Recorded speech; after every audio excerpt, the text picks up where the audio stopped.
В Ухте завершили все запланированные ремонты дворовых территорий. В этом году привели в порядок 23 двора. Меняли асфальт, освещение, устанавливали скамьи и урны. Все удобно. И выезжать, и ходить. Люди очень довольны, потому что до этого действительно люди с колясками, мы шли под мостом, каждый год ходили под мостом.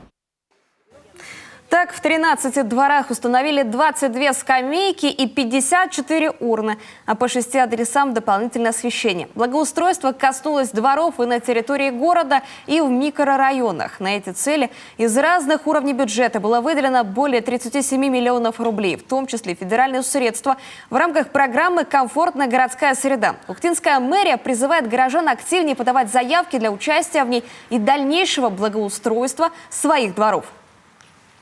Там не такая сложная процедура, просто нужно организовать собрание собственников жилья, проголосовать на общем собрании вот этот, что вошли в эту программу, и все, и потом двигаться поможет у ЖКХ, специалисты у ЖКХ всегда готовы помочь. Работу по распределению средств и составлению смет на следующий год в Ухтинской администрации уже ведут. По предварительным подсчетам, следующим летом при поддержке программы «Комфортная городская среда» в городе отремонтируют около дюжины дворов.